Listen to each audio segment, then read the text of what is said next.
This is News at 11 on WCJB TV 20, your local station.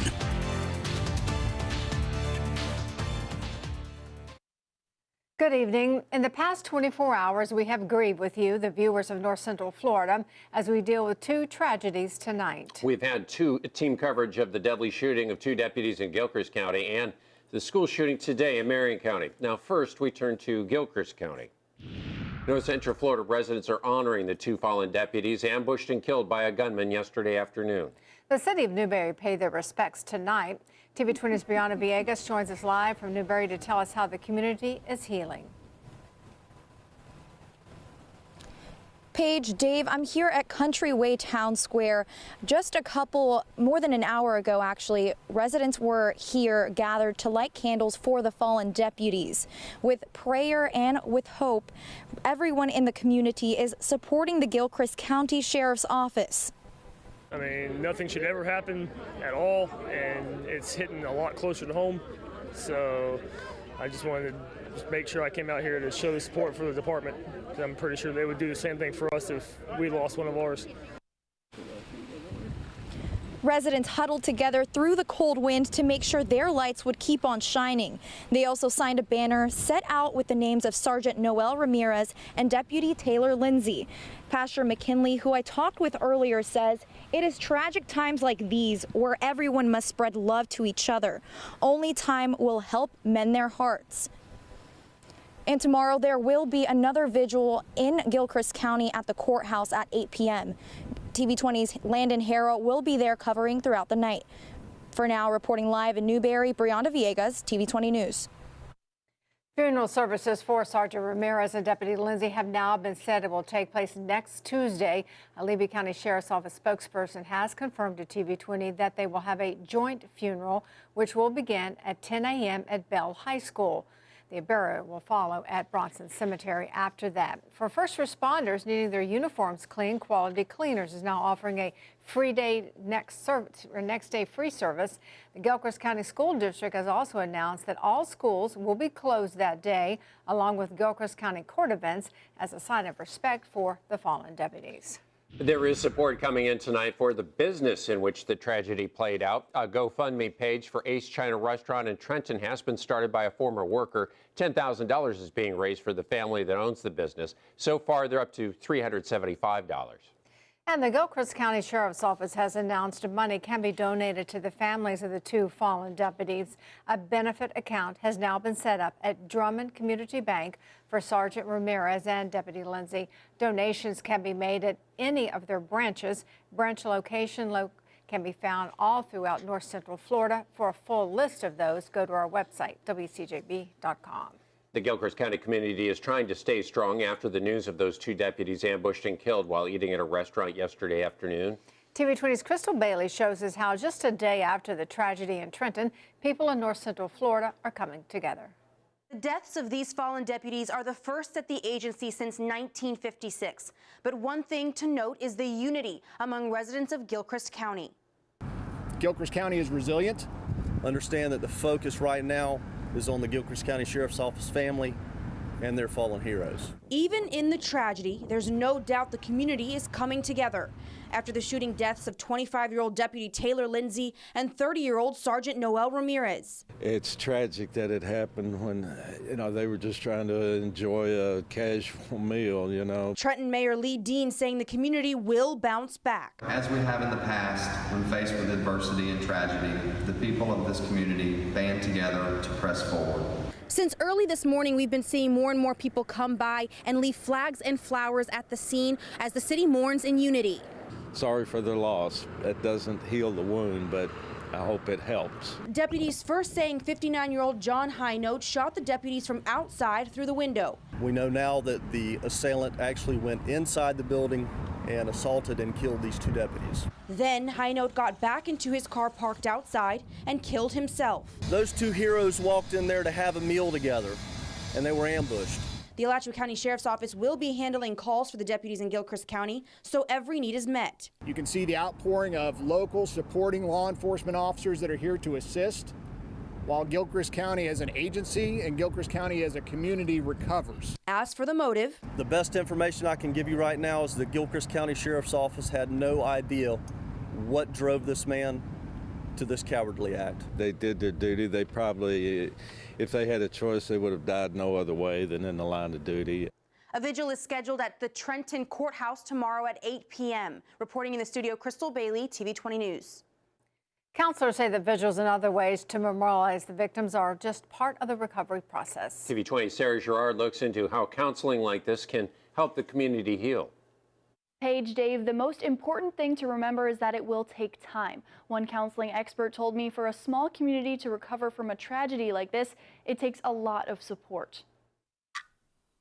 In a split second, 2 deputies' lives were taken. Initially, there's so much shock that it's even hard to digest. In the next 24 hours, the community left with many questions. Why somebody comes and kills that kind of police department? I couldn't understand. Now, crisis counselors at the University of Florida say only time can heal Gilchrist County. The first kind of week to 6 weeks, the full extent of the tragedy often hasn't sunk in because people are really pulling together at that time. The whole region has come together, schools and cities in and around the county organizing to wear blue in honor of the fallen deputies. Once the days and weeks start to pass, we wanted to know, what will it take for the community to recover? What they need today may be something very different than they need tomorrow. Only 4 years ago, this small county was rocked by another major tragedy when a man killed his daughter and 6 grandchildren in the nearby town of Bell before killing himself. Counselors say when a community has experienced previous tragedies, it can make a new one feel even worse. Is an officer or a friend or a neighbor who knew about these things, is that 1 + 1 equaling 100 for them, or is that 1 + 1 equaling 2 for them? Dr. Sixby says the support from other law enforcement agencies around the state could help kickstart that healing process. Until then, it's the time we take to reflect together that will help us all heal. In that time period for Trenton, in the next week to 6 weeks, can they build those connections with one another so that will help them get through this next phase, because that next phase is a little bit harder than the first phase. The vigil will be at 8 p.m. tomorrow at Veterans Memorial Park at the Gilchrist County Courthouse in Trenton. Some candles will be provided, but residents are encouraged to bring their own. In the studio, Sarah Girard, TV 20 News. Now to today's incident. A former student walked onto the campus of Forest High School in Ocala this morning with a shotgun. He then pulled the trigger. TV 20's Landon Harrow reports one person was hit, but the quick response ended what could have been another tragedy.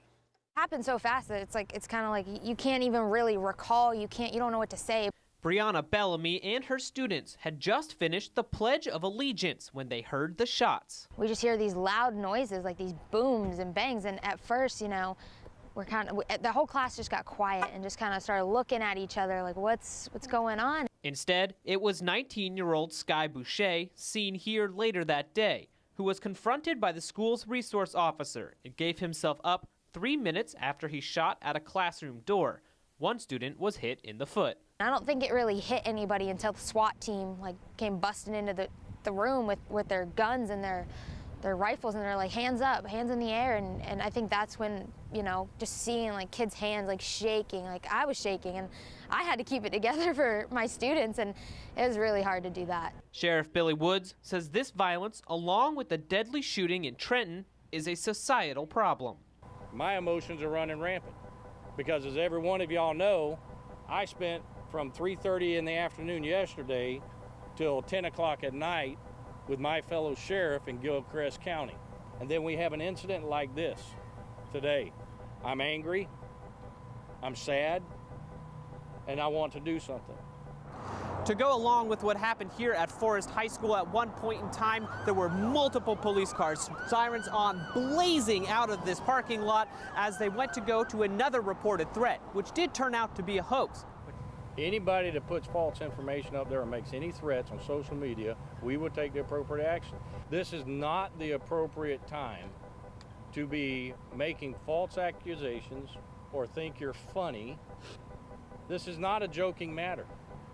What happened down south almost came here to Marion County. Starting Monday, every Marion County school will have at least one officer or deputy on duty to ensure student safety. Landon Hara, TV 20 News. And the school resource officer who responded to this morning's shooting is being called a hero. Late this afternoon at a news conference, Marion County Sheriff Billy Woods and Deputy Jimmy Long said that he immediately ran toward the sound of the shooting and apprehended Sky Boucher in 3 minutes. Forest High School Principal Brent Carson also was recognized for joining Long in his pursuit of the shooter. County, city, and school leaders announced plans now to push for funding to place a school resource officer in every school in Marion County. In response to this morning's shooting at Forest High School, one mother is taking matters into her own hands. Lori Beyer has started a petition on change.org to put metal detectors and scanners in all schools. Beyer also wants parents to be held accountable if their child brings a weapon to school. Beyer says once she receives 100 signatures, she will present the petition to Marion County and Ocala City officials. City, county, and school leaders today did announce there will be a school resource officer in every school in Marion County beginning Monday. And we want to thank you again for continuing to stay with us throughout this coverage. We will continue to bring you new information as we receive it. We'll be right back with our continued team coverage here on the TV 20 News at 11. The 2 fallen deputies from Yonkers County are being honored across county lines this evening. 2 lives gone too soon. TV 20's Brian DeVegas joins us live again in Newberry to show us how the deputies were brought back home. Residents in North Central Florida have been wearing blue all day to honor the lives lost. Today proved that Trenton isn't the only place mourning the loss of the 2 deputies. Newberry residents lined the streets as a procession for the fallen deputies passed through. You know, it's scary stuff, and I think for it to be so personal like it was, the attack and just the cowardice behind the shooter, like, it's something so scary, and at this point it could happen to anyone, and I think that's why people feel such a connection to events like this. American flags flapped in the wind. Residents at the intersection silenced as hundreds of law enforcement officers drove by with their sirens. The candles, the prayers, and the procession, all of this to honor the lives of Sergeant Noel Ramirez and Deputy Taylor Lindsay. May they rest in peace. Reporting live in Newberry, Brianna Villegas, TV 20 News. Governor Rick Scott released a statement earlier today about both the tragedy in Trenton and the shooting at Forest High School in Ocala. The statement reads, "Yesterday, we tragically lost 2 sheriff's deputies, Noel Ramirez and Taylor Lindsay, with the Gilchrist County Sheriff's Office in a senseless act of violence and cowardice. Then this morning, just 60 miles south, Marion County Sheriff's Deputy Jim Long acted without hesitation, putting his life on the line to save the lives of countless students at Forest High School. I hope every Floridian takes a moment to express the gratitude we all have for these officers' service and sacrifice to protect our communities." Stick around. Alex has our weekend weather forecast coming up next.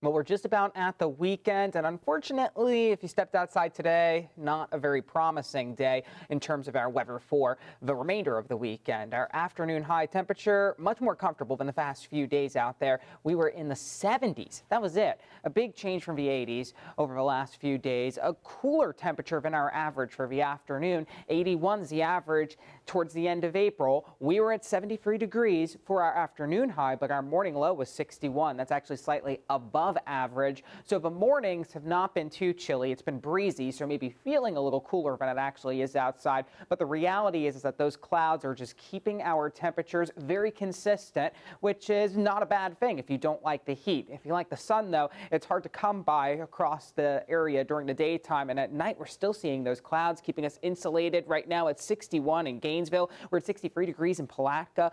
Also 61 in Cross City, a little cooler in Lake City, but as you can see, the temperatures are pretty consistent at this hour across North Florida. A little bit of a breeze still on the East Coast, 17-mile-per-hour winds in St. Augustine. In Gainesville, we're at 10, but 20 miles per hour in Cedar Key. Basically, the rule of thumb is if you're along the coast this evening, it's breezy. Inland, a little bit less of a breeze, but breezy enough that we don't have to worry about fog this evening. We do still have the upper-level clouds out there, and off the East Coast, we have have a few showers as well. So you get that with those easterly winds. We could see some of those showers move onshore overnight tonight, possibility of some showers during the morning time. So where's the cold front right now? That passed through last night, and I can actually draw that out for you. It's across central Florida at the moment, and if you take a look, you can actually see the way that the winds are kind of moving across central South Florida. They kind of are converging. So that's allowing for some cloud cover there when you have the combination of that air all moving along together, and those easterly breezes are really going to spell trouble for any sort of sunshine for our Saturday. We have just too much moisture coming in, so despite the fact that we have an area of high pressure across the southeast, that easterly flow, that is going to keep us on the cloudy side tomorrow. We may have some breaks of sun,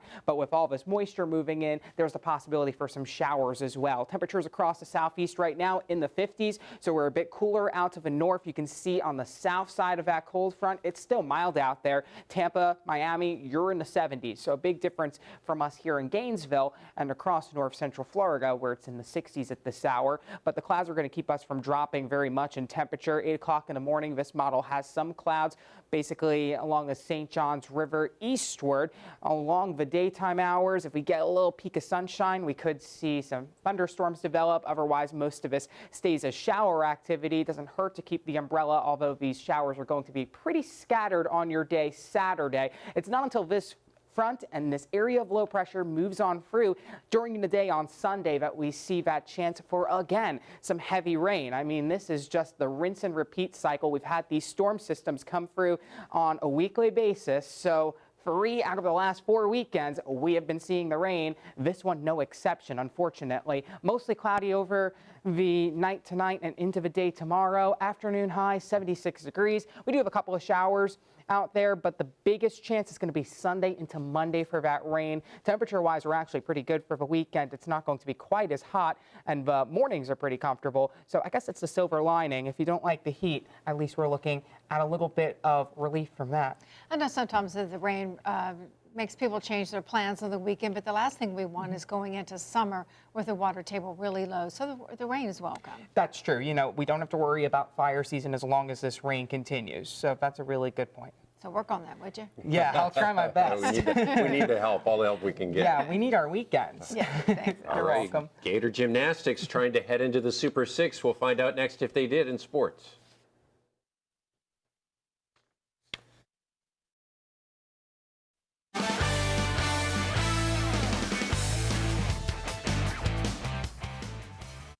Well, it's been a really tough couple of days for Gilchrist County, and for many sports, the furthest thing from their minds. And we here at TV20, we understand that, but we also feel that in some small way, maybe sports can help us heal. If nothing else, these games can at least distract us for a few hours and bring communities together.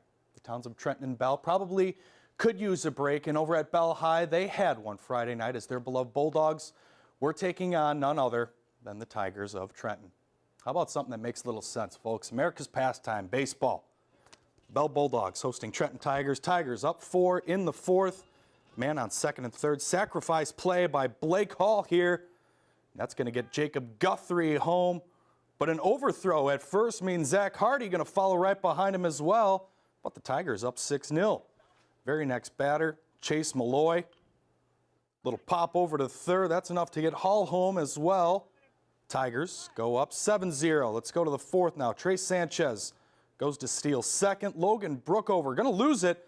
Wyatt Langford, he's going to come in to score. Tigers, they get a pretty big win, 13-2, the final there. Well, over in Lake City, we had 5A Newberry visiting 7A Columbia. Let's go top of the 3rd here. Cameron Harper, he's on second for the Panthers. Parker Altman at the plate. Big game for him, and here, nice little chopper down the middle. That opens up the door for Harper, who's going to glide in for the score. Newberry takes the 2-0 lead. Let's go same inning, Tigers. Now within striking distance, Sammy Walker looking to bring Micah Gustafson home, and Walker pops that one out to left field, but the sacrifice, well, it's well worth it. Gustafson makes it in, gets Columbia on the board. But in the 7th, bases loaded. We got a 3-2 ball game. Newberry up. Parker Altman breaking the game wide open. The hot shot down the line. Full steam ahead for the Panthers. That would be the breaking point for Columbia. Newberry goes on to win this one. The final score 7-2. All right, well, back at Bell, we had softball Bulldogs hosting rival Mayo. Bell, a little bit of an unorthodox warm-up routine. I like it. Top of the first, Mackenzie Winburn at bat, but throw is wide at first. Haley Ellefson comes in to score. Lady Hornets take the 1-0 lead. Let's go to the second now. Maddie Kuhn up for Lafayette. That goes right over third base. Crystal Lyons going to come in to score. Play at the plate, but Lyons going to beat it. So let's go to the third now. Lyons again hits it right up the middle. Jenna Nall comes in to score. Kuhn, where's she at? There he is. Hey, all right. She comes in to score as well. Bell made it a game late, but Mayo holds on to win it 8-7. All right, over to the college ranks. Now out in St. Louis, we had the NCAA championship starting up in gymnastics. Florida is in the second semifinal session of the afternoon, looking for a top 3 finish to advance to Saturday's Super 6 meet. Let's show you how the Gators did this one at the same venue where the SEC championships were a few weeks ago. Florida, they looked like they belonged here too. Here on the bars, Alex McFerntry, and you know, she wants to end her illustrious career with another national title. Well, this would be a good start. The All-American 9.95. Gators going to win the bars with a 49.475. How about the Gator faithful there? Let's jump to the floor routine here. It's Alyssa Bauman. Double backflip, darn near flawless. She's going to score a 9.95 as well. Florida, they're in the hunt. They were second after the floor. All right, let's move to the vault now. McMurtry again. She is just so solid. She likes it, and why not? 9.938. Florida, as a team, scores a 197.588. The second best score, only behind the defending national champs, Oklahoma. On to the Super 6 for a record 7th straight season. Florida going to hit the floor tomorrow for a shot at a national title. Way to go, ladies. All right, Gator baseball, game 2 with the Wildcats. That's Sean Jelly, a 6'11 pitcher for UK, projected to be a first-round pick. Well, Will Dalton says, I don't think you're ready for this, Jelly. Golfs one to center. That's going to clear him. Dalton on the high horse, going to end up over at third with a triple. Gators up 3 early. Dalton, he's all sorts of pumped up. Jelly's counterpart, Jackson Coar, did a solid job pitching out of jams all night. See what I did there? Jams, Jelly. I'm going to be sleeping on the couch tonight. I'm not allowed to make puns at my house. Ground ball over to first, going to end the inning. Coar gives Florida 7 shutout innings. All right, let's go to the 8th. Will Dalton again. This young man going to make a lot of money playing ball someday. Uncorks one to right. That's going to bounce off the foul pole. His 15th Dalton dinger of the season. Gators going to clinch the series, winning Friday night, 9-4. All right, Gators softball. They were starting up a series with 19th ranked Mississippi State. Let's pick it up top of the first. Gators wasting no time. Amanda Lorenz. That'll keep the on-base streak alive. She's going to get a few extras, too. Off the scoreboard, solo shot. Gators up 1. All right, a couple of batters later, Alicia Casio. She's going to get all of that one. A goner over that little fence out there, a tent out there. Casio, man, she can do it all for the Gators, can't she? Gators up 2. Let's jump to the 6th now. Gators up 5. Lorenz up again. Lays it to right. Goes through the 5-hole of the outfielder. Oh, no. Another run is in. Lorenz, look at the wheels. Going to end up at third with the triple. Florida starting to run away with this one. All right, on to the 7th now. 8-3. Gators, Kelly Barnhill on to shut the door. She does so. 10 strikeouts for her. Gets her the 20th win of the season. Florida takes game 1, 8-3. These two are going to have a doubleheader on Saturday. And the baseball team's obviously looking really good. They're really hitting the ball very well. Oh, unbelievable. Jackson Coar, he did a phenomenal job all night, getting out of jams all night. But Will Dalton, I mean, what can you say about him at this point? 15 home runs, that leads the SEC. He's going to be climbing up those draft boards in another couple months. Yeah, especially hitting that guy who's, what was he, 6 what? 6'11". Oh, my gosh. Randy Johnson. Right? Better control. Oh. This could be good. We'll be right back.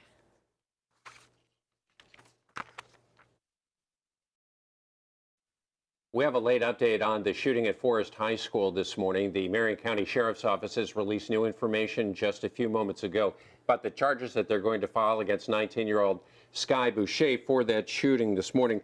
They will include terrorism as well as aggravated assault with a firearm, as well as several other.